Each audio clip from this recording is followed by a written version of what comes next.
আসসালামু আলাইকুম ওয়া রাহমাতুল্লাহি ওয়া বারাকাতুহু। ইন্নাল হামদালিল্লাহ নাহমাদুহু ওয়া নুসাল্লি আলা রাসূলিহিল কারীম। সুপ্রিয় দর্শক, দেশের বাইরে যে যেখান থেকে এই মুহূর্তে আমাদের সাথে যুক্ত হয়েছেন সবাইকে স্বাগত জানাচ্ছি। আমি ওবায়দুল্লাহ আল কাফি। দেখছেন আপনাদের প্রিয় চ্যানেল নেক্সাস টেলিভিশনের নিয়মিত আয়োজন ব্যাকমেন্স বিস্কিটস নিবেদিত ইসলামী জীবন বিধান। সরাসরি সম্প্রচারিত এই আয়োজন শুরু করছি মহান রব্বুল আলামিনের পবিত্র নামে। বিসমিল্লাহির রহমানির রহিম। যিনি এক এবং অদ্বিতীয়, পরিচিতার শানে সুবহানাল্লাহি ওয়া বিহামদিহি আদাদা খালকিহি ওয়া রিদা নাফসিহি ওয়া জিনাতা আরশিহি ওয়া মিদাদা কালিমাতিহি। রাসূল করিম সাল্লাল্লাহু আলাইহি ওয়াসাল্লামের শানে পড়ছি আল্লাহুম্মা সাল্লি ওয়া সাল্লিম আলা আবদিকা ওয়া হাবিবিকা মুহাম্মাদিন ওয়া আলিহি ওয়া সাহবিহি আজমাইন। সুপ্রিয় দর্শক, যারা আমাদের সাথে যুক্ত হয়েছেন আবারও আপনাদেরকে স্বাগত এবং অনেক অনেক ধন্যবাদ দিয়ে জানাচ্ছি যে আজকে কে স্টুডিওতে এসেছেন আপনাদের মাঝে জ্ঞান বিতরণ করবেন। আজকে স্টুডিওতে এসেছেন মাওলানা মোহাম্মদ মুস্তাফিজুর রহমান। চলুন আমরা সালাম বিনিময় করে নিচ্ছি। আসসালামু আলাইকুম রহমতুল্লাহ। ওয়ালাইকুম আসসালাম রহমতুল্লাহ বারাকাতুহু। শেখ কেমন আছেন? জি আলহামদুলিল্লাহ, আল্লাহ ভালো রেখেছেন। আপনি কেমন আছেন? আলহামদুলিল্লাহ, আল্লাহ তাআলার মেহেরবানিতে আমিও ভালো আছি। কষ্ট করে আমাদের মাঝে এসেছেন, সময় দিচ্ছেন, এজন্য আমরা নেক্সাস পরিবারের পক্ষ থেকে আপনাকে অনেক শুকরিয়া জানাচ্ছি। আপনাদেরকে অনেক মোবারকবাদ। শুকরিয়া। সুপ্রিয় দর্শক, আপনাদেরকে প্রীতি ও শুভেচ্ছা জানাচ্ছি। আবারও সেই সাথে জানিয়ে দিচ্ছি কোন বিষয় নিয়ে আলোচনা হবে। আজকের বিষয়টি হলো দায়ীদের জ্ঞান চর্চা। তবে আজকে যে দিন আমরা পার করছি এই দিনটি খুবই বিখ্যাত দিন এবং আল্লাহ তাআলার কাছে খুবই গুরুত্বপূর্ণ দিন। পবিত্র মুহররম মাসের আজকে হলো 10 তারিখ এবং আশুরার রোজা এই দিনেই রাখতে হয় এবং এই রোজা রাখলেই আল্লাহ রাব্বুল আলামিন পিছনের 1 বছরের গুনাহ মাফ করে দিবেন বলে নবীজি সাল্লাল্লাহু আলাইহি ওয়াসাল্লামের মাধ্যমে জানিয়ে দিয়েছেন। তো আজকে আমরা আলোচনা করব দায়ীদের জ্ঞান চর্চা। তো এই বিষয়টি নিয়ে আলোচনা শুনতে যাওয়ার আগেই জানিয়ে দিচ্ছি যে স্ক্রিনে প্রদর্শিত হচ্ছে একটি নাম্বার, তা ব্যবহারের মাধ্যমে আপনিও আমাদের সাথে যুক্ত হয়ে যেতে পারবেন এবং জেনে নিতে পারবেন আপনাদের অজানা বিষয়গুলো। একই সাথে ফেসবুক এবং ইউটিউবে সরাসরি সম্প্রচারিত হচ্ছে এই চমৎকার আয়োজনটি, সেখানে মূল্যবান কমেন্টস করে আমাদের সাথেই থাকবেন। চলুন শেখ, দায়ীদের জ্ঞান চর্চা, এই যে দাওয়াতি কার্যক্রম যারা আমরা পরিচালনা করি অফলাইন এবং অনলাইন এবং অফলাইনে যারাই আমরা কাজ করছি, আমাদের আসলে জ্ঞান চর্চা করার বিষয়টি কতটুকু গুরুত্ব রাখে? আলহামদুলিল্লাহ ওয়াসসালাতু ওয়াসসালামু আলা রাসূলিল্লাহ ওয়া আলা আলিহি ওয়া আসহাবিহি আজমাইন। আল্লাহ তাআলা শুকরিয়া আদায় করছি যে আল্লাহ তাআলা আজকে পবিত্র আশুরার দিনে মুহররম মাসের 10 তারিখে আরবি হিজরির প্রথম বছরের প্রথম মাস এবং আজকে 10 মুহররম, এই আশুরার দিনে আল্লাহ তাআলা কথা বলবো তৌফিক দান করেছেন। এই জন্য আল্লাহ তাআলার নিকট হৃদয় থেকে শুকরিয়া আদায় করছি। আলহামদুলিল্লাহ আলহামদুলিল্লাহ। অনেক মানুষ আজকে রোজা রেখেছেন, তাদের দোয়া যেন আমরা পেতে পারি। তারা রোজা রেখে আমাদের জন্য দোয়া করবেন। আমিন ইয়া রাব্বাল আলামিন। আমরাও যারা এর সাথে শরীক হয়েছে আমরাও তাদের জন্য দোয়া করব। আল্লাহ তাআলা যেন সকলের সিয়াম সাধনাকে আল্লাহ কবুল করেন। আমিন ইয়া রাব্বাল আলামিন। রাসূল সাল্লাল্লাহু আলাইহি ওয়াসাল্লামের প্রতি দরুদ পেশ করছি এবং আজকের এই দিনে আল্লাহ তাআলা মূসা আলাইহিস সালাতু ওয়াস সালাম এবং তার উম্মতদেরকে ফেরাউনের কবল থেকে নাজাত দিয়েছিলেন, যেজন্য মূসা আলাইহিস সালাতু ওয়াস সালামের সেই পরিত্রাণের শুকরিয়া স্বরূপ তার উম্মত তথা বর্তমান ইহুদিরা তৎকালীন সময় থেকেই রোজা রাখতেন। এবং আমরা আজকে দোয়া করছি যে আল্লাহ তাআলা যেন আজকের এই দিনে মূসা আলাইহিস সালাম এবং তার কওমকে, তার উম্মাহদেরকে যেভাবে ফেরাউন এবং তার সম্প্রদায় থেকে আল্লাহ তাআলা নাজাত দিয়েছিলেন, আজকের এই দিনে যেন আল্লাহ তাআলা ফিলিস্তিনের মাজলুম সহ বিশ্বের সমস্ত নিপীড়িত মানবতাকে আল্লাহ তাআলা যেন নাজাতের ব্যবস্থা করে দেন। আমিন ইয়া রাব্বাল আলামিন। আল্লাহর কাছে সেই আজকের এই সিয়াম সাধনার অবস্থায় অনেক মানুষের, তাদের সাথে আমরা দোয়া করছি আল্লাহ যেন এই দোয়াটি কবুল করেন। আমিন। তো আল্লাহ তাআলার এই শুকরিয়া এবং আদায়ের পরে আমি আজকে যে বিষয়ে অবতারণা আলোচনার সেটি হচ্ছে দায়ীদের জ্ঞান চর্চা। কথা শুরু করছি। দেখুন, আল্লাহ রাব্বুল আলামিন রাসূলুল্লাহ সাল্লাল্লাহু আলাইহি ওয়াসাল্লামকে পৃথিবীতে দায়ী হিসেবে পাঠিয়েছেন। আল্লাহ তাআলা বলছেন ওয়াদাইয়ান ইলাল্লাহি বিইذনিহি ওয়া সিরাজাম মুনিরা, এবং এর আগে আল্লাহ তাআলা বলেছেন যে ইন্না আরসালনাকা শাহিদা ওয়া মুবাশশিরা ওয়া নাযীরা। তো আল্লাহ রাব্বুল আলামিন রাসূলুল্লাহ সাল্লাল্লাহু আলাইহি ওয়াসাল্লামকে সাক্ষ্যদাতা এবং সুসংবাদদাতা, ভয় প্রদর্শনকারী রূপে পাঠিয়েছেন এবং আল্লাহ রাব্বুল আলামিনের পথে দায়ী তথা আহ্বানকারী হিসেবে আল্লাহ তাআলা তাকে পাঠিয়েছেন। বোঝা যাচ্ছে রাসূল সাল্লাল্লাহু আলাইহি ওয়াসাল্লামকে আল্লাহ তাআলা এই পৃথিবীতে দায়ী হিসেবে পাঠিয়েছেন এবং পৃথিবীর সমস্ত আম্বিয়া আলাইহিমুস সালাম তারা পৃথিবীর মানুষকে দাওয়াতি কাজ করবার জন্য, আল্লাহর পথে আহ্বান করার জন্য এসেছিলেন। এখন দেখুন, আল্লাহ রাব্বুল আলামিন যে নবী সাল্লাল্লাহু আলাইহি ওয়াসাল্লামকে দায়ী হিসেবে পাঠাবেন কোনো প্রশিক্ষণ ছাড়াই না, আল্লাহ তাআলা নবুয়ত দিলেন এই নবুয়তের আগে তাকে তো নবী হিসেবে তিনি ঘোষণা করেননি, নবুয়তের মাধ্যমেই নবী হিসেবে ঘোষণা করেছেন। 40 বছর বয়সে নবুয়ত প্রাপ্তির যখন সূচনা হলো, কি দিয়ে সূচনা হলো? আল্লাহ তাআলা সেই হেরা গুহায় রাসূল সাল্লাল্লাহু আলাইহি ওয়াসাল্লামকে শিখালেন, ইকরা বিসমি রাব্বিকাল্লাযী খালাক। বোঝা যাচ্ছে যে আল্লাহ রাব্বুল আলামিন রাসূল সাল্লাল্লাহু আলাইহি ওয়াসাল্লামকে মানবতার সামনে শিক্ষক হিসেবে পাঠাচ্ছেন, তাকে আহ্বানকারী হিসেবে পাঠাচ্ছেন। সুতরাং তাকে আগে শিখাতে হবে, প্রশিক্ষণ দিতে হবে। এবং সেই প্রশিক্ষণটা দিলেন, তিনি বক্তব্যই ওহী শুরু করলেন, ইকরা, তুমি পড়ো, বিসমি রাব্বিকাল্লাযী খালাক, তোমার প্রভুর নামে যিনি সৃষ্টি করেছেন। বোঝা গেল যে আসলে আল্লাহ রাব্বুল আলামিন রাসূল সাল্লাল্লাহু আলাইহি ওয়াসাল্লামকে প্রথমে প্রশিক্ষিত করে তোলার চেষ্টা করেছেন, প্রশিক্ষিত করেছেন, তারপরে তিনি দায়ী হিসেবে তাকে নির্বাচিত করেছেন। একই সাথে বোঝা যাচ্ছে যে আসলে প্রশিক্ষণ ছাড়া, জ্ঞান চর্চা ছাড়া একজন দায়ী তিনি দায়ী হতে পারেন না। এবং দেখুন, রাসূল সাল্লাল্লাহু আলাইহি ওয়াসাল্লাম ওহী প্রাপ্তির আগে কিছু জানতেন না। আল্লাহ তাআলা তাকে বললেন, মা কুনতা তাদরি মাল কিতাবু ওয়ালাল ঈমান ওয়ালাকিন জাআলনাহু নূরা, হে নবী তুমি জানতে না কিতাব কি এবং ঈমান কি। এবং আল্লাহ রাব্বুল আলামিন এখানে ঈমানের আগে তিনি কিতাবটাকে উল্লেখ করেছেন। আগে তিনি ইলমের কথা বললেন, পরে ঈমানের কথা বললেন। এটাকে কেন্দ্র করে কোরআনুল কারীমের অনেকগুলো বক্তব্য রয়েছে যেখানে ঈমানের আগে ইলমকে আবশ্যক করা হয়েছে। যেমনটি আপনি দেখবেন আল্লাহ রাব্বুল আলামিন পবিত্র কোরআনে 47 নম্বর সূরা মুহাম্মদ আয়াত নম্বর 19, সেখানে আল্লাহ তাআলা বললেন, ফাআলাম আন্নাহু লা ইলাহা ইল্লাল্লাহ, তুমি জেনে রেখো যে আল্লাহ ছাড়া আর কোনো ইলাহ নাই। আগে এটা তুমি জানো। দেখুন আপনি যে আল্লাহ ছাড়া কোনো ইলাহ নাই, এটি আল্লাহ তাআলা আগে জানতে বলেছেন। এবং এই আয়াতকে কেন্দ্র করেই ইমাম বুখারী রাহমাতুল্লাহ আলাইহি তিনি একটা বাব কায়েম করেছেন, আল ইলম ক্বাবলাল কাওলি ওয়াল আমাল। তাহলে যে আসলে কথার পূর্বে এবং আমলের পূর্বে জ্ঞান অর্জন করা। বোঝা যাচ্ছে যে আসলে পৃথিবীর সবগুলো জায়গায় যিনি দায়ী হতে চান তাকে অবশ্যই প্রথমে বিষয়টি জানতে হবে যে আসলে আমি মানুষের কাছে কি বলতে চাই। এটি রাসূল সাল্লাল্লাহু আলাইহি সাল্লামের মাধ্যমে এই ধারাবাহিকতা আল্লাহ তাআলা শুরু করেছিলেন। যুগে যুগে সালফে সালেহিনগণ এর ধারাবাহিকতারই অনুসরণ করেছেন। একে লক্ষ্য করবেন যে এই বিষয়কে কেন্দ্র করে এবং রাসূল সাল্লাল্লাহু আলাইহি সাল্লামকে আল্লাহ তাআলা দায়ী হিসেবে পাঠিয়েছেন। আমি কেন এটা বলছি? কারণ আমরা যারা দায়ী আল্লাহ, তারা তো রাসূল সাল্লাল্লাহু আলাইহি সাল্লামের পথই অনুসরণ করছে মাত্র। সুতরাং তিনি যে বৈশিষ্ট্যে বা যে চরিত্রবান ছিলেন বা যে সমস্ত সিফাতগুলো তার মধ্যে ছিল, সেগুলো তো আমাদেরকে অর্জন করবার চেষ্টা করতে হবে, জ্ঞানগত সিফাত। দেখুন এখানে আল্লাহ রাব্বুল আলামিন সূরা ইউসুফের 108 নম্বর আয়াত, সেখানে আল্লাহ তাআলা তার নবী সাল্লাল্লাহু আলাইহি সাল্লামকে বললেন, কুল হাদিহি সাবিলি আদউ ইলাল্লাহি আলা বাসীরাতিন, আলা বাসীরা। আল্লাহ তাআলা বলেন, কুল, তুমি হে নবী তুমি বলে দাও, এটা হচ্ছে আমার পথ, এই পথে আমি মানুষকে ডাকি, আলা বাসীরাতিন, জেনে বুঝে। বাসীরা শব্দের অর্থ সাধারণ জানাশোনাই নয়, এই ব্যাপারটি হৃদয় দিয়ে উপলব্ধি করে, অন্তর্দৃষ্টি দিয়ে উপলব্ধি করে আমি এই পথে মানুষকে ডাকি। চিন্তা করুন, এখানে কিন্তু শুধুমাত্র বাহ্যিক জ্ঞানের কথাই বলা হয়নি, বরং যে বিষয়ে আমি মানুষের সামনে কথা বলবো সেটা কিন্তু আত্মস্থ করতে হবে। ব্যাপারটি আমার মধ্যে যেন পরিপূর্ণ ইতমিনান আমার মধ্যে থাকে যে এই ব্যাপারটি আমি মানুষের সামনে বলতে চাই। শুধু ভাষা জ্ঞান দিয়েও কিন্তু কথা বলা উচিত নয়, এই আয়াত তার প্রমাণ। তাহলে বোঝা যাচ্ছে যে কোরআন আমাদেরকে কি বললো, এতগুলো কথার খোলাসা কি দাঁড়ালো, সারমর্ম কি দাঁড়ালো। তথা একজন দায়ী যিনি হবেন তিনি অবশ্যই যে বিষয়ে তিনি কথা বলবেন সে বিষয়ে অবশ্যই তিনি জেনে নেবেন। শুধু এটাই নয়, এই পৃথিবীর যতগুলো জ্ঞান বিজ্ঞানের শাখা প্রশাখা রয়েছে, যে বিষয়ে যিনি পারদর্শিতা অর্জন করবেন, কাজ করবেন, সেই বিষয়ে কিন্তু তার জানা আবশ্যক। ধরুন কোন একজন ব্যক্তি চিকিৎসা বিজ্ঞান নিয়ে কাজ করছেন, এখন তিনি সার্জারি নিয়ে কাজ করা শুরু করলেন, কোন একজন রোগীকে তিনি অপারেশন করছেন। এখন যদি তিনি আংশিক জ্ঞান অর্জন করেন, ওই ব্যাপারে যদি ভালো ধারণা না রাখেন, তাহলে তো সেই রোগের পেটের মধ্যে কেচি রেখে তিনি তারপরে সেলাই করে দিবেন, ব্যাপারটা এরকম না, কারণ তিনি এই বিষয়ে আংশিক জানেন। যে ইঞ্জিনিয়ার বা প্রকৌশলী যিনি আংশিক জ্ঞান রাখেন, তিনি বিল্ডিং নির্মাণ করবেন, দেখা যাচ্ছে যে মেয়াদে উত্তীর্ণ হওয়ার আগেই বিল্ডিং ধসে পড়বে। কারণ কি? তার জানাটা প্রপার ছিল না, তার অ্যাপ্লিকেশনটাও সঠিক হয়নি। বোঝা যাচ্ছে যে বিষয়ে যিনি কাজ করবেন, যিনি মিডিয়াতে কাজ করেন, তিনি মিডিয়া নিয়ে জানতে হবে, এ বিষয়ে কথা তিনি বলবেন, তাকে এই বিষয়ে যোগ্যতা অর্জন করতে হবে। প্রত্যেক সেক্টরে যিনি কাজ করেন, তিনি ওই সেক্টর সম্পর্কে ভালো না জেনে যদি কাজ করেন, তাহলে দেখা যাবে যে তিনি কিন্তু সফল হতে পারবেন না, বরং বদনামের শিকার হওয়ার সম্ভাবনা বেশি।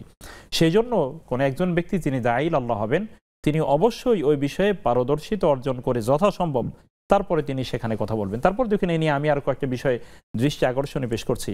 ইনশাআল্লাহ শেখ, আমরা আসবো সেই বিষয়গুলোতে, দর্শককে যুক্ত করে নিয়ে। জি ইনশাআল্লাহ। আসসালামু আলাইকুম ওয়া রাহমাতুল্লাহ। হ্যালো, আসসালামু আলাইকুম। ওয়ালাইকুম আসসালাম, স্বাগতম প্রিয় ভাই, প্রশ্নটি করুন। জি জি, আমি আসসালামু আলাইকুম। ওয়ালাইকুম আসসালাম, শুনতে পাচ্ছি, প্রশ্নটি করুন। জি জি, আমি বলতেছি মোহাম্মদ ইকরামুল হক। বামনডাঙ্গা গাইবান্ধাতে বলতেছিলাম, গাইবান্ধা। জি, আপনারা প্রশ্নটি ভালো করুন। আছেন হুজুর? আলহামদুলিল্লাহ, আল্লাহ শুকর, ভালো আছি। জি, আমার প্রশ্ন হচ্ছে হুজুর, আমি রোজা আছি, এমন কি দুইটা রোজা থাকতে হয় তাই না হুজুর? জি আমি যদি 10টা রোজা রাখি, এতে আমার কোনো সমস্যা কোনো হবে কি না? 10টা রোজাকে থাকা যাবে? 10টা রোজা থাকা জি যাবে? জি আরেকটা প্রশ্ন হুজুর, আরেকটা প্রশ্ন জি একটা প্রশ্ন হচ্ছে, অনেকে তাজিয়া মিছিল করে, এটা ইসলামের দৃষ্টিতে জায়েজ না না জায়েজ? জি দ্বিতীয় প্রশ্নটি। হ্যাঁ, অনেকে তাজিয়া মিছিল করে, রক্ত ধরায় শরীরে, এটা ইসলামের দৃষ্টিতে জায়েজ না না জায়েজ? জি জি আমাদের সাথেই থাকুন, শায়েখ উত্তর দিবেন ইনশাআল্লাহ তাআলা। আসসালামু আলাইকুম ওয়া রাহমাতুল্লাহ। ওয়ালাইকুম আসসালাম। ওয়ালাইকুম আসসালাম। জি ভাই, টেলিভিশনের ভলিউমটি কমিয়ে তারপর প্রশ্ন করুন।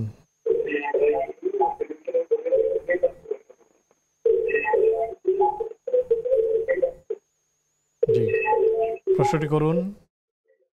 আসসালামু আলাইকুম। আসসালামু আলাইকুম। ওয়ালাইকুম আসসালাম। আমার প্রশ্ন হচ্ছে, আমি জানতে চাচ্ছি যে তাহাজ্জুদের নামাজ, এটা কি সুন্নাত নামাজ না নফল নামাজ? এটা এক।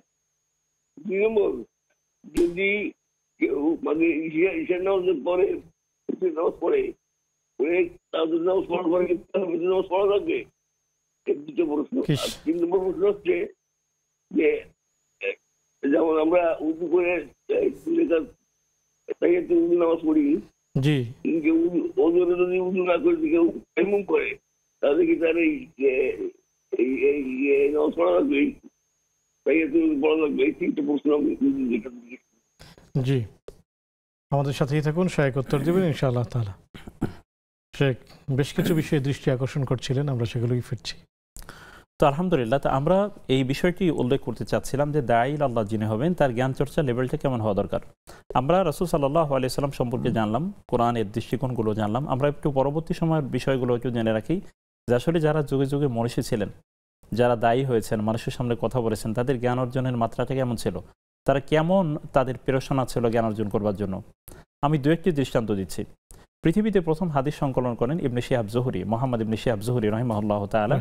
ওমর ইবনে আব্দুল আজিজ রাহিমাহুল্লাহ তাআলা তার সময় 99 হিজরিতে তার নির্দেশক্রমে তিনি প্রথম হাদিসের সংকলন শুরু করেছিলেন। এই মোহাম্মদ ইবনে শিহাব জুহরি রহমতুল্লাহ আলাইহি সম্পর্কে জানা যায় যে তিনি এতটাই পড়ালেখা করতেন, জ্ঞানার্জন এতটাই করতেন যে তার স্ত্রী একসময় বিরক্ত হয়ে তাকে বললেন যে আমার কাছে মনে হয় তোমার এই বইগুলো এমনটাই আমার কাছে বিরক্তিকর মনে হচ্ছে যে 3 জন সতীন থেকেও মনে হয় এগুলো আমার কাছে বেশি শত্রু।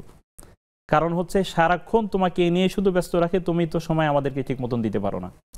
অর্থাৎ কি পরিমাণ তিনি জ্ঞানের প্রতি আগ্রহ থাকলে তার পরিবার এই ধরনের কথা বলতেন। তিনি দায়ী আল্লাহ ছিলেন, তিনি কথা বলেছেন, এই তার দেখুন তার জ্ঞান চর্চা। শেখ আমরা আসবো একটি বিরতি নিয়ে ইনশাআল্লাহ। সুপ্রিয় দর্শক, দেখছেন আপনাদের প্রিয় আয়োজন ব্যাকম্যানস বিস্কিটস নিবেদিত ইসলামী জীবন বিধান। অনুষ্ঠানের এই পর্যায়ে নিচ্ছি ছোট্ট একটি বিজ্ঞাপন বিরতি, ফিরছি একটু পর, আমাদের সাথেই থাকুন।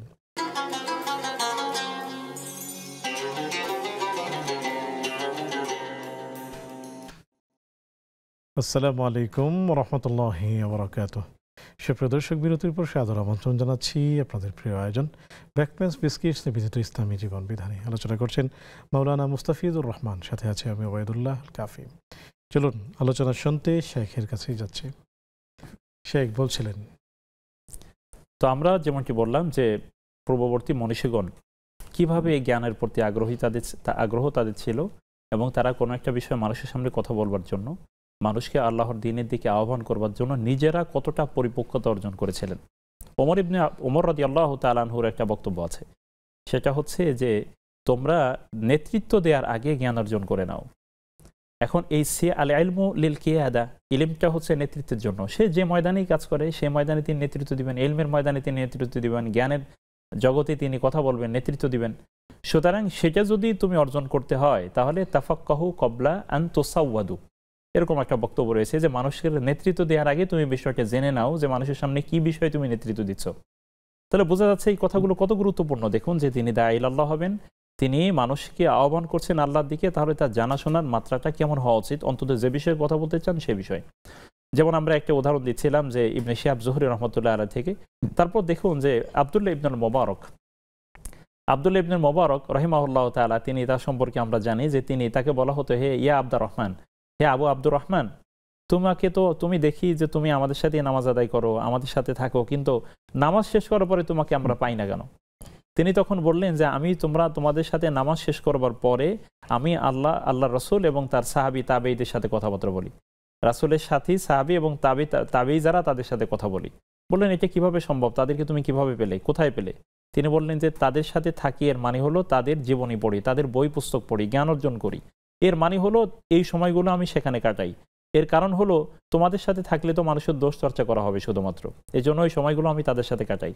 তাহলে বোঝা যাচ্ছে এটি তার কত বড় তার মুজাহাদা। খতিব বাগদাদি রহমতুল্লাহ আলাইহি সম্পর্কে বলা হয় যে তিনি রাস্তায় হাঁটতে হাঁটতে পড়তেন এবং তার এক স্থান থেকে আরেক স্থানে যাওয়া শেষ, এর মধ্যে তার একটা বই পড়া শেষ। এই ছিল তাদের জ্ঞানের প্রতি তাদের আগ্রহ। দায়ী যারা যুগে যুগে ছিলেন, মানুষের সামনে কথা বলেছেন এবং তাদের জ্ঞানের প্রতি আগ্রহটা এই লেভেলে ছিল। আজকে দেখুন আমাদের সবচেয়ে বড় মুসলিমদের সংকটটা কিন্তু হচ্ছে জ্ঞানের সংকট। আজকে আমরা সব কিছু আছে, অর্থাৎ আমাদের প্রস্তুতিগুলো সেই পরীক্ষার্থীর মতন, যে পরীক্ষার্থীকে জিজ্ঞাসা করা হলো যে তোমার পরীক্ষার প্রস্তুতি কেমন, তিনি বললেন যে আমার সব প্রস্তুতি হয়েছে, আমার খালি একটা প্রস্তুতি ছাড়া। তিনি বললেন যে আমি নতুন জামা কিনেছি, আমি আমার কলম সহ প্রয়োজনীয় পরীক্ষার জন্য যা যা দরকার সবই কিনেছি, কিন্তু শুধু পড়াটা বাকি, পরীক্ষার পড়াটাই শুধু হয় না, আর বাকি সব প্রস্তুতি সম্পন্ন। আজকে অবস্থা কিন্তু এমন হয়ে গেছে, আপনি দেখবেন রাসূল সাল্লাল্লাহু আলাইহি ওয়াসাল্লাম তিনি কিন্তু তার বিদায় হজের খুতবায় প্রথম যে জুমার খুতবা দিয়েছিলেন, প্রথম মসজিদে কুবা, সেই মসজিদে কুবার প্রথম জুমার খুতবায় মদিনাতে গিয়ে তিনি কিন্তু কিল্লাতুম মিনাল ইলম, এই কথাটা তিনি তার খুতবায় উল্লেখ করেছিলেন যে আমি তোমাদের সামনে এসেছি জ্ঞানের স্বল্পতার যুগে। অবস্থা কিন্তু বর্তমানে তেমনই হয়েছে। কথা যিনি বলেন, যারা মানুষের সামনে উপস্থাপন করেন, খরা চলছে, জ্ঞানের খরা। জ্ঞান অর্জন করতে কেউ রাজি নন, সবাই শুধু যার যার স্থানে দৌড়াদৌড়ি করছেন, কিন্তু একটা নির্ধারিত সময় বের করে তিনি যে জ্ঞান অর্জন করবেন সে সময়টা তিনি আসলে পাচ্ছেন না। আর তিনি ওয়াজ করছেন, তিনি নসিহত করছেন, তিনি পড়ালেখার সুযোগ নেই। কিভাবে সুযোগ হবে? তিনি একদিনে 3টে প্রোগ্রাম করেন, তিনি একদিনে 4টে প্রোগ্রাম করছেন, তিনি একদিনে 2টে প্রোগ্রাম করছেন। তাহলে এই ব্যক্তির তার ফ্যামিলিতে সময় তিনি কিভাবে দেন? তার ব্যক্তির জন্য যে অলি নাফসিকা আলাইকা হাক্কা, যে তোমার নিজের উপরে নিজের হক রয়েছে, সেই হকটা তিনি কিভাবে আদায় করেন? আর তার পড়ালেখা তিনি করার সময় পান কি করে? সুতরাং এই অবস্থা হওয়ার কারণে যেটা হচ্ছে সেটা হচ্ছে উনি কথা বলছেন বা অনেক দায়ী আল্লাহ কথা বলছেন, সকলে না, আল্লাহ মাফ করুন, আলহামদুলিল্লাহ এর মধ্যে অনেকে আছেন বেশ জেনে শুনে কথা বলেন, উনি কথা বলছেন কিন্তু উনি কি বলছেন উনি নিজে বুঝতে পারছেন না।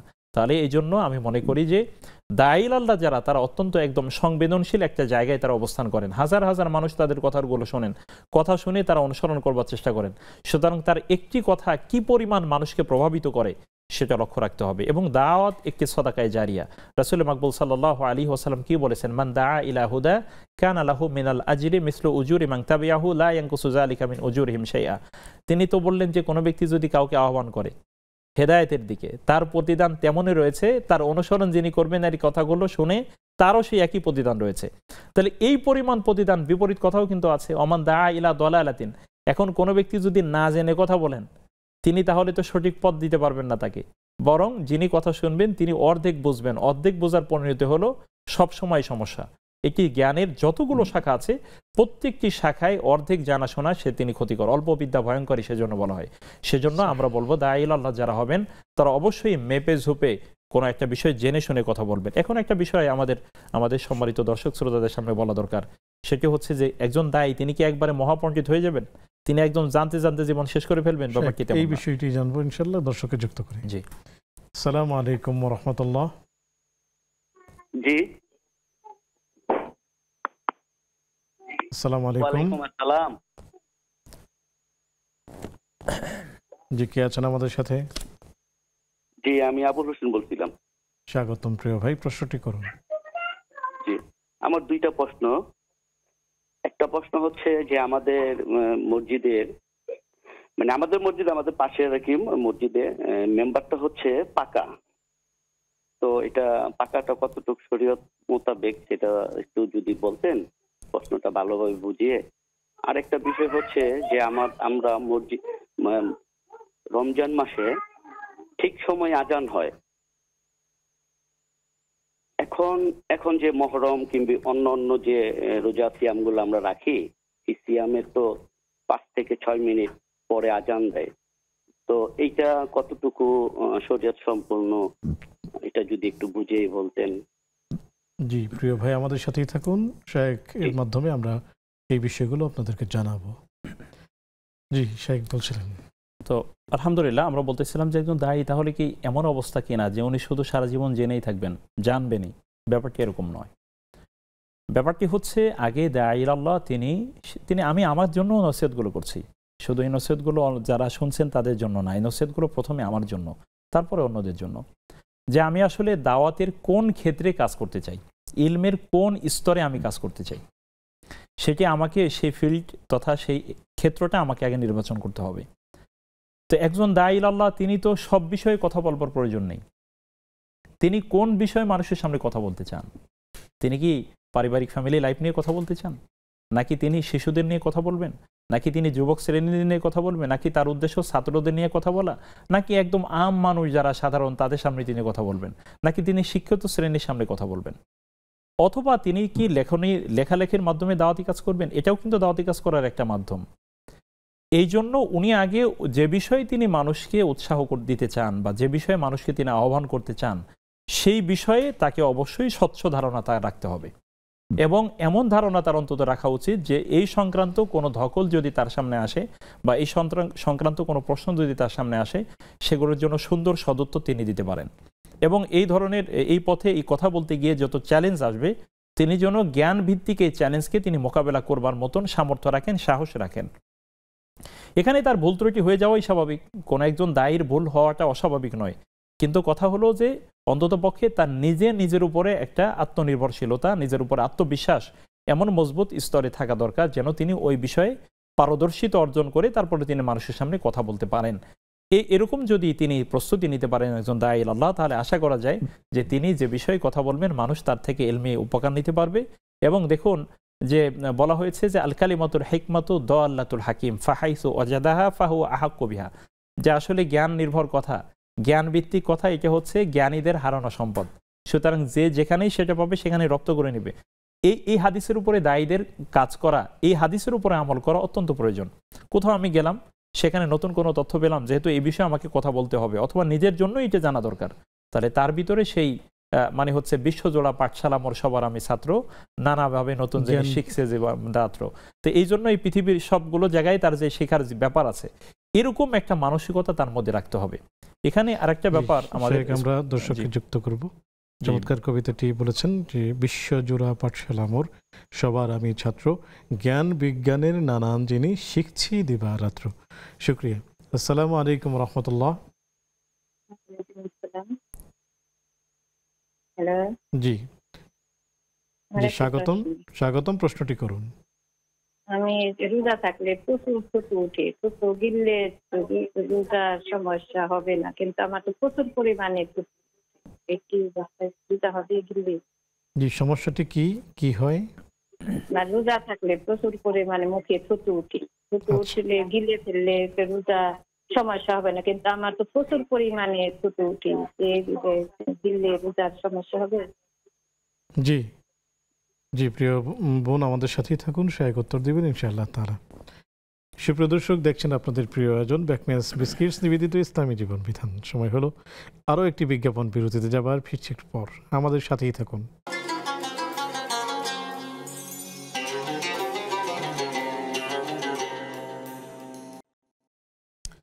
আসসালামু আলাইকুম রহমতুল্লাহি বারাকাতুহু। সুপ্রিয় দর্শক, বিরতির পর সাদর আমন্ত্রণ জানাচ্ছি আপনাদের প্রিয় আয়োজন ব্যাকম্যানস বিস্কিটস নিবেদিত ইসলামী জীবন বিধানে। আলোচনা করছেন মাওলানা মুস্তাফিজুর রহমান, সাথে আছি আমি ওবায়দুল্লাহ আল কাফি। আলোচনা চলছে দায়ীদের জ্ঞান চর্চা। সেই সাথে পেয়েছি আপনাদের বেশ কিছু প্রশ্ন, জানতে চলে যাচ্ছি সরাসরি শেখের কাছে। শেখ, প্রথমেই আপনার কাছ থেকে জেনে নিতে চাই, যদি কেউ মুহররমের মাসে 10টি রোজা রাখতে চায়, তাহলে সে এটিকে রাখতে পারবে? রাসূলুল্লাহ সাল্লাল্লাহু আলাইহি ওয়াসাল্লামের দেয়া হেদায়েত বা তার পথ নির্দেশনা, তার সুন্নাহ, এটি মেনে নেওয়ার মধ্যেই আমাদের জন্য কল্যাণ। তো রাসূল সাল্লাল্লাহু আলাইহি ওয়াসাল্লাম তিনি মুহররমের যে রোজা তথা এই আশুরার রোজা মদিনাতে যাওয়ার পরে যেটি শুরু করেছিলেন, তখন ইয়াহুদীদেরকে দেখে তিনি বলেছিলেন যে আমি যদি বেঁচে থাকি তাহলে 9 তারিখেও রোজা রাখবো, অর্থাৎ আগের দিনও রোজা রাখবো। এই হাদিস দ্বারা প্রমাণিত হয় যে রাসূল সাল্লাল্লাহু আলাইহি ওয়াসাল্লাম উম্মার জন্য সুন্নাহ হিসেবে 2টি রোজাকেই তিনি সাব্যস্ত করে দিয়ে গিয়েছেন। সুতরাং এটির মধ্যেই করলাম, এর থেকে বেশি এই মুহররমের নিয়তে রাখা এটা রাসূল সাল্লাল্লাহু আলাইহি ওয়াসাল্লামের সুন্নাহ সমর্থিত হবে না, বরং এটা বেদাতের পর্যায়ে চলে যেতে পারে। এই জন্য কোনো একটা বিষয়কে মানে রাসূল সাল্লাল্লাহু আলাইহি ওয়াসাল্লামের অনুসরণীয় সুন্নাত এবং বর্জনীয় সুন্নাত দুটি আমাদের মাথায় রেখে আমল করা দরকার। সুতরাং দুইটির উপরে আমল করাই উত্তম। আল্লাহ তাআলা সুন্নাহর উপরে টিকে থাকবার তৌফিক দান করুন। আমিন ইয়া রাব্বাল আলামিন। সুপ্রিয় দর্শক, আমরা সুন্নাহটাকেই প্রাধান্য দিব, কারণ আমরা তো রোজা রেখে জান্নাতে যেতে চাই, জাহান্নাম থেকে বাঁচতে চাই, আল্লাহকে রাজি খুশি করতে চাই। এই জন্য এটা সেনা কমান্ডের মতো, যখন বলা হয় মুভ তখন সবাই মুভ করে, আর যখন বলা হয় থেমে যেতে তখন সবাই থেমে যায়। তবে একটা পরামর্শ আমি দিতে পারি, যেমন আমরা 9 তারিখে রোজা রেখেছি, 10 তারিখে রাখলাম, তো আজকে হলো রবিবার, তো সুন্নাহ হলো নবীজি সাল্লাল্লাহু আলাইহি ওয়াসাল্লাম সোমবার বৃহস্পতিবারে রোজা রাখতেন, তো সেই হিসেবে আগামীকালকে সোমবার আমরা সোমবারের রোজাটা রেখে দিতে পারি, এটি সুন্নাহ। আবার আজকে হলো 10 তারিখ, কালকে হলো 11 তারিখ, পরশু হলো 12 তারিখ, তো 13, 14, 15 আমরা যদি মাঝখানের 11-12কে বাদ দিই, 12-13কে বাদ দিই, তাহলে 13, 14, 15 আরও 3 দিন আমরা রোজা রাখার সুযোগ পাচ্ছি আইয়ামে বীজ হিসেবে। তাহলে এখানে কিন্তু সুন্নাহ মাফিক আমরা অনেকগুলো রোজা রাখার সুযোগ পেয়ে যাচ্ছি, আল্লাহও খুশি হচ্ছেন, সেই সাথে আমাদের যে রোজা রাখার আশা আকাঙ্ক্ষা সেটিও পূরণ হচ্ছে। আল্লাহ তাআলা আমাদেরকে বোঝার তৌফিক দান করুন। শায়েখ একজন অপেক্ষায় আছেন। আসসালামু আলাইকুম ওয়া রাহমাতুল্লাহ। ওয়ালাইকুম আসসালাম ওয়া রাহমাতুল্লাহ। হুজুর, আমি নীলুফার স্যার। হুজুর, আমার 3টা প্রশ্ন। জি, স্বাগতম বোন, প্রশ্নগুলো করুন। জি, প্রথম প্রশ্ন হচ্ছে হুজুর, কালকে যে মুহররম মাসের রোজা আমি নিয়ত করছি, সিঁড়ি উঠে খেয়েছি, আমার স্বামীর কারণে রোজাটা রাখতে পারি নাই সকালে, এই রোজাটা কি আবার রাখতে হবে কিনা? আর 2 নম্বর প্রশ্ন হচ্ছে হুজুর, ছেলে মাদ্রাসায় যায় না, আবার একবার আমার কষ্ট করছিল কিন্তু ভুলেও গেছে, এখন কি তারে আমি কি ব্যবস্থা করব? অন্য মাদ্রাসায় মানে মানে কি কয় দিনে দাখিল মাদ্রাসায় ভর্তি করব, না আবার হাফিজি মাদ্রাসায় ভর্তি করব? আর 3 নম্বর প্রশ্ন হচ্ছে হুজুর, ছেলে যদি বড় হয়ে যদি মেয়ে পছন্দ করে, তাহলে আমরা মানে গার্জিয়ানের মাধ্যমে যদি আমরা বিবাহ করাই, তাহলে কি এতে গুনাহ হবে কিনা? জি প্রিয় বোন, আমাদের সাথেই থাকুন। আসসালামু আলাইকুম। ওয়ালাইকুম আসসালাম। শায়েখ উত্তর দিবেন ইনশাআল্লাহ তাআলা। শেখ, আমরা আপনার কাছে জানতে চাচ্ছি যে আজকের একটি গুরুত্বপূর্ণ দিনে কিছু মানুষ তাজিয়া মিছিল নামে এক ধরনের মিছিল করছে, রাজধানীকে তারা বিভিন্ন যানজট সৃষ্টি করছে এবং বিভিন্ন রকমের সংকট দেখা যাচ্ছে, সেখানে হাই হোসেন করছে, কেউ কেউ হয়তো রক্তপাত করছে। তো এই যে করছে, এটি আসলে শরীয়তের দৃষ্টিকোণ থেকে এর অবস্থানটা কি যদি বলতেন? রাসূলুল্লাহ সাল্লাল্লাহু আলাইহি ওয়াসাল্লাম তিনি আমাদের জন্য হেদায়েতের মানদণ্ড, তিনি আমাদেরকে সব কিছু বলে দিয়ে গিয়েছেন কি করতে হবে কি করতে হবে না। এই যে তাজিয়া মিছিল করা হলো বা করা হচ্ছে, এটি রাসূল সাল্লাল্লাহু আলাইহি ওয়াসাল্লামের জীবনে তো আমরা কখনো পাই না, বরং মাতম করা কোনো ব্যক্তি মৃত্যুবরণ করবার পরেও তো মাতম করাকে নিষিদ্ধ করা হয়েছে। মাটি চাপড়ানো, নিজের শরীর চাপড়ানো, নিজের গাল চাপড়ানো, এগুলো নিষেধ, এবং এগুলোকে অত্যন্ত সতর্কতার সাথে রাসূল সাল্লাল্লাহু আলাইহি ওয়াসাল্লাম উল্লেখ করেছেন। তাহলে বোঝা যাচ্ছে যে এই কাজগুলো করার মাধ্যমে তাজিয়া মিছিল যারা করছেন তারা মূলত ইমাম হোসেন রাদিয়াল্লাহু তাআলা আনহু, ইমাম হুসাইন রাদিয়াল্লাহু তাআলা আনহু তার যে শাহাদা কারবালায়, সেটাকেই তারা স্মরণ করতে চান। সেটি স্মরণ করার জন্য কি তাজিয়া মিছিল করে তাকে স্মরণ করতে হবে? এটা অবাস্তব ব্যাপার। বরং এখানে মূলত ফিলোসফিটা হচ্ছে, দর্শনটা হচ্ছে যে ইমাম হোসেন রাদিয়াল্লাহু তাআলা আনহু, ইমাম হুসাইন রাদিয়াল্লাহু তাআলা আনহু কেন শহীদ হলেন? অন্যায়কে মোকাবেলা করবার জন্য, ন্যায়ের পথে থাকবার জন্য। অন্যায়কে মোকাবেলা করবার জন্য ন্যায়ের পথে থাকবার শিক্ষা নেওয়াটাই হচ্ছে মূলত মুহররমের এই যে হচ্ছে কারবালা শিক্ষা, মুহররমের না, কারবালা শিক্ষা। কিন্তু এটি যে তাজিয়া মিছিল, এটা শরীয়ত কর্তৃক অনুমোদিত নয়। একে যদি আমরা বলি এটা শরীয়ত কর্তৃক অনুমোদিত নয়, এটা একটা বাড়াবাড়ি বটে, এবং এটাকে বাড়াবাড়ি হিসেবে করে তারপরে মানুষকে কষ্ট দিয়ে আর একটা অসুবিধা তৈরি হচ্ছে। এই জন্য আমরা আল্লাহ রাব্বুল আলামিনের কাছে আশ্রয় প্রার্থনা করছি, এবং যারা এই কাজগুলো করছেন তাদেরকেও বলছি আপনারা এটি করবেন না, এটি মোটেই সুন্নাহ নয়। আপনি রাসূল সাল্লাল্লাহু আলাইহি ওয়াসাল্লামের সাহাবীদেরকে ভালোবাসবেন, তার নাতিদেরকে ভালোবাসবেন, খুব ভালো কথা। সেটি কি তাবেঈদের থেকে আমরা কি বেশি ভালোবাসতে পারবো? না, অসম্ভব ব্যাপার, অসম্ভব, কখনোই নয়। তো তারা কিভাবে ভালোবাসছেন? তারা কি এভাবে ইমাম হুসাইন রাদিয়াল্লাহু তাআলা আনহু কি এভাবে ভালোবাসতেন? না। এটা অসম্ভব ব্যাপার। সুতরাং আমাদেরকে অবশ্যই বেশি আবেগ দেখাতে গিয়ে শরীয়তের বাইরে যাওয়ার পরিণতি হলো খারাপ খারাপ, এবং জাহান্নাম। এটি জাহান্নাম। এজন্য আল্লাহ তাআলা আমাদেরকে সতর্ক থাকতে আমিন ইয়া রাব্বাল আলামিন। কবি নজরুল বলেছিলেন, হুসাইনি ত্যাগ চাই, মরসিয়া ক্রন্দন চাহি না। আমরা এই জাতীয় নিজেদের বানানো কাল্পনিক এবং ভিত্তিহীন কাজ এবং গর্হিত কাজ, এগুলো থেকে আমরা বিরত থাকবো ইনশাআল্লাহ তাআলা, এবং অন্যকেও বিরত রাখবো। এই জাতীয় কাজের সাথে আমরা কখনোই, ইসলামেরও কোনো সম্পর্ক নেই, আমরাও কখনো কোনো সম্পর্ক রাখি না। আল্লাহ তাআলা আমাদেরকে তৌফিক দান করুন। শেখ, একজন ব্যক্তি ইশার নামাজ পড়েছেন, বেতের পড়েছেন, উনি সকালে উঠতে পারবেন না, এই আশঙ্কায় তাহাজ্জুদের নামাজ পড়ে শুয়েছেন, তিনি কি তাহাজ্জুদের সওয়াব পাবেন? প্রথম হচ্ছে রাসূল সাল্লাল্লাহু আলাইহি ওয়াসাল্লামের যে হাদিস, সেটা হচ্ছে কোনো ব্যক্তি যদি এশার সালাত এবং ফজরের সালাত জামাতের সাথে আদায় করেন, তাহলে তিনি সারা রাত নফল ইবাদতের সওয়াব পাবেন। সুবহানাল্লাহি ওয়া বিহামদিহি। যদি এই দুই সালাতের কোনো এক সালাত আদায় করেন, জামাতের সাথে এক নামাজ যদি আদায় করেন, তাহলে তিনি অর্ধরাত নফল নামাজের সওয়াব পাবেন। সুবহানাল্লাহ, সুবহানাল্লাহ। এটি হচ্ছে কত বড় ফজিলতের ব্যাপার, এটি বলে গেছেন আল্লাহ রাসূল সাল্লাল্লাহু আলাইহি ওয়াসাল্লাম। এখন কথা হলো, কোনো ব্যক্তি যদি তিনি রাতে উঠতে পারবেন না, বরং এখানে আরেকটা ফজিলতের ব্যাপার আছে। কোনো ব্যক্তি যদি রাতে নিয়ত করে শোন যে আমি তাহাজ্জুদের সময় উঠবো, যদি আল্লাহ তাআলা চান, কিন্তু তিনি কোনো কারণে ঘুমের চাপের কারণে উঠতে পারেননি, ঘুম প্রবল হয়ে গিয়েছিল, তো এখন তিনি যদি ঘুম থেকে উঠতে নাও পারেন, শোয়ার সময় তিনি নিয়ত করে শোয়ার কারণে এমনিই তাহাজ্জুদের সওয়াব তিনি ইনশাআল্লাহ পেয়ে যাবেন, নিয়ত করার কারণে। সুবহানাল্লাহ, কত সহজ ব্যাপার। এখন উনি যদি এশার পরে আদায় করেন, তাহাজ্জুদ হবে না, এটা হবে কিয়ামুল লাইলের সওয়াব তিনি পাবেন। কারণ হচ্ছে যে এখানে দেখুন, তাহাজ্জুদ কাকে বলা হয়? তাহাজ্জুদ বলা হয় রাতে কিছু অংশ ঘুমিয়ে ঘুম থেকে জাগ্রত হওয়ার পরে সালাত আদায় করা।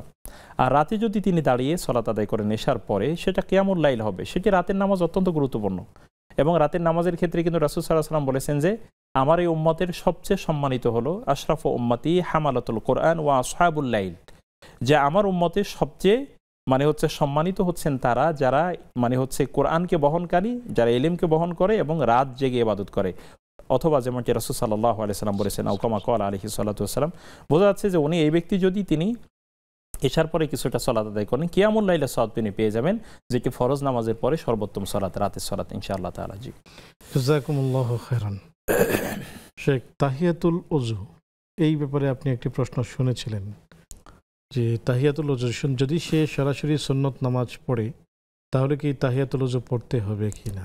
না, এখানে তাহিয়াতুল ওযুর ক্ষেত্রে এটি ওযুর সাথে সম্পর্কিত। কোনো ব্যক্তি যদি ওযুর মাধ্যমে পবিত্রতা অর্জন করেন, তাহলে ওযুর পরেই একটা সালাত আছে যেটি কি রাসূল সাল্লাল্লাহু আলাইহি ওয়াসাল্লাম আদায় করতেন, এবং এ নিয়ে অনেক ফজিলতপূর্ণ কথাও আছে। যেমন বেলাল রাদিয়াল্লাহু তাআলা আনহু, তাকে বলা হয়েছিল যে আমি বেহেশতের মধ্যে তথা তোমার আওয়াজ পেলাম, এই আওয়াজ পাওয়ার পেছনে কি কারণ রয়েছে? তখন বেলাল রাদিয়াল্লাহু তাআলা আনহু বলেছিলেন যে আমি একটা আমল করি, সেটা হচ্ছে ওযু করি, ওযু অবস্থায় থাকি, ওযু করবার পরে সাধারণত 2 রাকাত সালাত আমি আদায় করে নিই। বোঝা গেল অনেক ফজিলতের ব্যাপার। সুবহানাল্লাহ, যে কারণে রাসূল সাল্লাল্লাহু আলাইহি ওয়াসাল্লাম তার আওয়াজকে জান্নাতে পেয়েছিলেন। তো এখানে এই ব্যক্তি তিনি তাহিয়াতুল ওযু করার পরেই যে সালাত আদায় করা হয়, এটাকে তাহিয়াতুল ওযু বলা হয়। কিন্তু কোনো ব্যক্তি যদি তায়াম্মুম করেন, এখানে একটা প্রশ্ন উনি সম্ভবত বলেছিলেন এভাবে যে যদি তায়াম্মুম করবার পরে আমি সেই 2 রাকাত সালাত আদায় করি, এখানে তো হচ্ছে তাহিয়াতুত তায়াম্মুম নামে তো কোনো কথা নেই, আছে তাহিয়াতুল ওযু। সুতরাং এটা ওযুর সাথেই সম্পর্ক, তায়াম্মুমের সাথে এটা সম্পর্ক নেই। তিনি ওযু করলেই শুধুমাত্র এই সালাত আদায় করতে পারবেন। জি, জাযাকুমুল্লাহু খাইরান। বারাকাল্লাহু ফিক। আসসালামু আলাইকুম ওয়া রাহমাতুল্লাহ। ওয়া আলাইকুম আসসালাম। আমি মিরপুর থেকে শায়লা বলছিলাম। স্বাগতম প্রিয় বোন, প্রশ্নটি করুন। হ্যাঁ, একদিন আমি এশার নামাজ পড়তেছিলাম, ফরজ নামাজে। তো আমার মনে হচ্ছে যে আমি পড়িনি, যে কি বলে এটা, তাশাহুদ পড়িনি। পরে নামাজ শেষে আমি সাহু সিজদা দিছি। আর নামাজটা কি আমার হয়ে গেছে নাকি? জি, আরো কোনো প্রশ্ন? আর লা হাওলা ওয়ালা কুওয়াতা ইল্লা বিল্লাহি আলিয়্যুল আযীম, এটা আমি বেশিরভাগ সময়ই বলি। এটার কি ফজিলত পাবো আমি? জি, আমাদের সাথেই থাকুন, সহায়ক উত্তর দিবেন ইনশাআল্লাহ তাআলা। শেখ, আরো অনেক প্রশ্ন আমাদের কাছে আছে যে রমজানে ঠিক সময়ে আজানগুলো দেওয়া হয়, সেই ক্ষেত্রে ইফতার তারা করতে পারেন। এখন এই যে অন্যান্য রোজাগুলো যে রাখা হয়, তখন তো মসজিদ থেকে হয়তো ঠিক সময়ে আজান দেওয়া হয় না, এটা ওনার ধারণা, কিন্তু অনেক মসজিদে ঠিক সময়ে দেওয়া হয়। তারপরেও দেখা যাচ্ছে 2-4 মিনিট পরে দেওয়া হয়, এই ক্ষেত্রে উনি ওই এফসের সময় দেখে কি ইফতার করে নিলে ইফতার হবে, রোজাটা কি হবে? রাসূলুল্লাহ সাল্লাল্লাহু আলাইহি ওয়াসাল্লাম বলেছেন, উম্মাহ ততদিন কল্যাণের উপরে থাকবেন যতদিন না তারা দ্রুত ইফতার করে। বোঝা গেল যে এইটি রাসূল সাল্লাল্লাহু আলাইহি ওয়াসাল্লামের বক্তব্যের মূল কথাটা এরকমই, বক্তব্যের মূল কথাটা এমনই। তো এখন রমাদান মাসে আমাদের যেহেতু সকলেই একসাথে সিয়াম সাধনা পালন করেন, সকলে রোজা রাখেন, সেজন্য মসজিদগুলোতে সাধারণত একেবারেই সঠিক সময় আজান দেওয়া হয়, সূর্য ডোবার পরপরই। অন্য সময়গুলোতে দেখা যায় যে 2-4 মিনিট এদিক সেদিক হতে পারে, নানান কারণেই হতে পারে। দেখা যাচ্ছে যে রমাদানের মতো গুরুত্বটা তো ওইভাবে অনেক সময় মানে মুয়াজ্জিনগণ সেভাবে হয়তো দিতে পারেন, অথবা কোনো কারণে দেরি হয়ে গেছে। এটি মৌলিক কোনো অসুবিধা না। কিন্তু আমি এই ভাইকে বলবো যে আপনি অ্যাপস দেখে যদি আপনি সঠিক সময় ইফতার করেন, আজান মসজিদে হয়নি, কিন্তু আপনি অ্যাপস দেখে বা মোবাইলের সময় দেখে বা যে কোনোভাবে আপনি সঠিক সময় জেনে তারপরে ইফতারি করেছেন, এতে আজান না দিলেও আপনার ইফতারিতে কোনো অসুবিধা হবে না, আপনি ইফতারির সওয়াব পেয়ে যাবেন। সুতরাং আর এখানে আরেকটা বিষয় উনি বলেছেন যে এটা কি শরীয়তের দৃষ্টিতে সঠিক কিনা, যে এরকম রমজানে সঠিক সময় দেয় আর অন্য সময় সঠিক সময় দেন না আজান, এটি আসলে না হওয়া উচিত। আমরা বলবো এটি না হওয়া উচিত, সঠিক সময় দেওয়া উচিত, আজান সঠিক সময়ই হওয়া উচিত। জি, জাযাকুমুল্লাহ, বারাকাল্লাহু ফিক। রোজায় প্রচুর পরিমাণে থুথু ওঠে, এখন এই যে থুথু ওঠে এই কারণে আসলে ওনাকে কি পরামর্শ দিবেন? প্রথম পরামর্শ হচ্ছে যে এটি অনেকেই এটা একটা মানে হচ্ছে সাইকোলজিক্যাল একটা ব্যাপার, একটা মনস্তাত্ত্বিক ব্যাপার, যে উনি শুধু বারবার ধারণা করছেন আমার থুতু আসতেছে। প্রথম হলো উনি মাথার মধ্যে আনবেন না যে আমার থুতু একটু পরে আসবে, এটা মাথায় আনবেন না উনি, এটা কিন্তু একটা ব্যাপার, এটা হচ্ছে প্রথম। দ্বিতীয় যে বিষয় উনি লক্ষ্য রাখবেন সেটা হচ্ছে যে ওনার এই থুতু আসবার কি অন্য কোনো কারণ আছে কিনা। অনেক সময় দেখা যায় শারীরিক অসুস্থতা বা কৃমি এ জাতীয় অনেক কারণে কিন্তু থুতু মুখে আসে। তৃতীয় বিষয় হচ্ছে যে না ঠিক আছে, কোনো কারণে এসেই গেল, এ নিয়ে এত দুশ্চিন্তা করবার কারণ নেই। এই থুতু যদি কোনো কারণে গালের মধ্যে চলে যায় তাহলে এতে রোজা ভাঙবে না, রোজার কোনো অসুবিধা হবে না। ইসলাম সহজ, আল্লাহ তাআলা বলেছেন ওমা জাআলা আলাইকুম ফিদ্দীনি মিন হারাজ। আসলে দিনের মধ্যে তোমাদের জন্য কষ্টকর কিছু, যেটা তোমাদের মধ্যে কষ্টদায়ক, এমন কোনো বিষয় তোমাদের জন্য চাপিয়ে দেওয়া হয়নি, রাখা হয়নি। সুতরাং এই জন্য উনি গালের থুতু এভাবে ফেল দিত, তার একেবারে মুখের মধ্যে গলা শুকিয়ে আসবে, সেটা তার জন্য অস্বাভাবিক হয়ে যাবে, তার জন্য কষ্টকর হবে। আল্লাহ তাআলা সহজ করেছেন, সেই সহজটাই আমাদের গ্রহণ করা উচিত। আমিন ইয়া রাব্বাল আলামিন।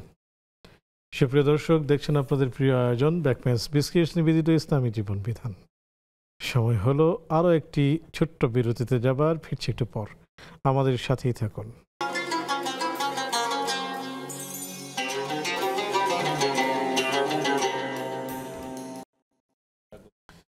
আসসালামু আলাইকুম রহমতুল্লাহি বারাকাতুহু। সুপ্রিয় দর্শক, বিরতির পর সাদর আমন্ত্রণ জানাচ্ছি আপনাদের প্রিয় আয়োজন ব্যাকমেন্স বিস্কিটস নিবেদিত ইসলামী জীবন বিধানে।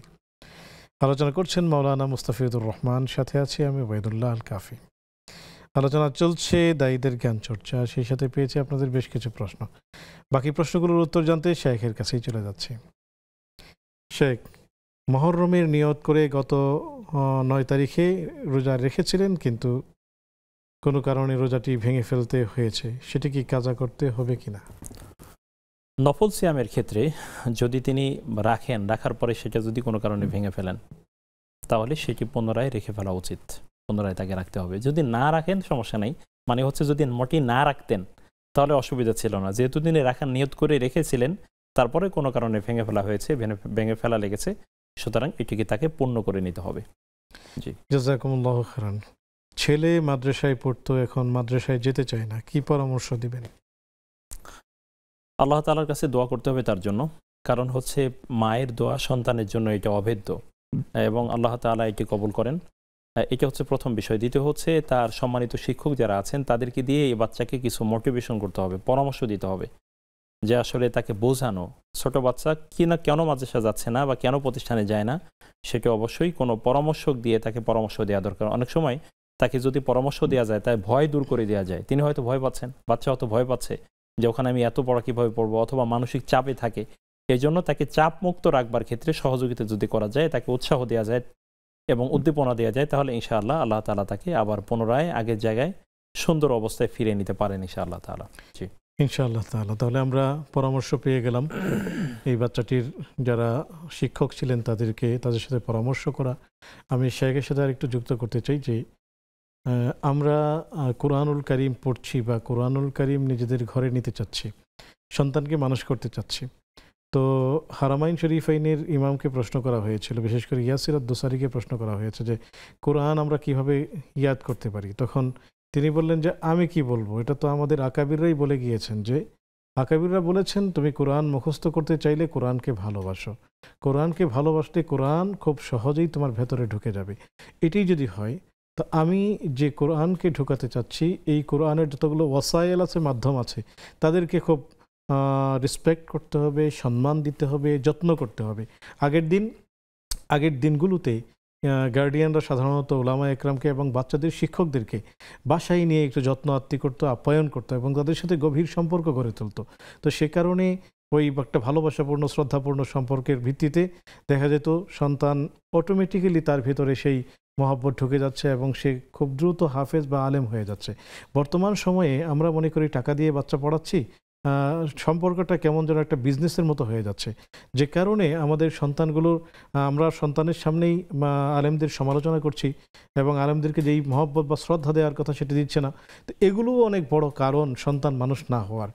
আরেকটি পরামর্শ দেব, সেটি হলো যে বাচ্চাদের শিক্ষক যারা, তাদেরকে বাসায় দাওয়াত করুন, তাদেরকে একটু ভালো খাবারের আয়োজন করুন, এরপর তাদের সাথে পরামর্শ নিন। আরও একটি পরামর্শ হলো যে গোপনে কিছু দান সদাকা করুন।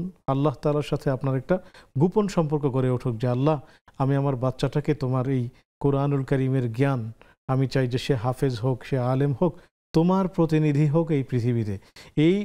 এই নিয়ত করে গরিব অসহায় কেউ জানবে না, শুধু আপনি এবং আপনার আল্লাহ তাআলা জানবেন। আপনি এটি করে দেখুন, আশা করা যায় সন্তান আল্লাহ তাআলার মেহেরবানিতে সে ফিরে আসবে এবং মাদ্রাসায় পড়বে। বারাকাল্লাহু ফিক, অনেক সুন্দর পরামর্শ দিয়েছেন। আলহামদুলিল্লাহ, আলহামদুলিল্লাহ।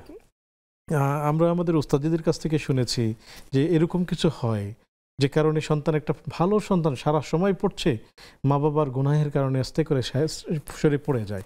তো কোরআন তো নূর, এটা তো অন্ধকারে ঢুকবে না। এই জন্য আমাদের উস্তাদরা বলতেন যে তোমাদের আব্বা আম্মাকেও বলবা যে গুনাহ থেকে বিরত থাকতে, যদি তুমি যদি আলেম হতে চাও। তো এই জন্য আমার কাছে মনে হলো যে একটু পরামর্শ দিয়ে দিই। অনেক সুন্দর দিয়েছেন, আলহামদুলিল্লাহ। আমি আপনার কাছে জানতে চাচ্ছি যে এশার ফরজ নামাজে তাশাহুদ পড়া যদি কেউ ভুলে যায়, তাহলে তাকে কি সিজদায়ে সাহু দিতে হবে? বা উনি বলেছেন সিজদায়ে সাহু দিয়েছেন, তো নামাজ হবে কি হবে না? তো এই টোটাল বিষয়টি নিয়ে একটু আমরা আলোচনা চাই।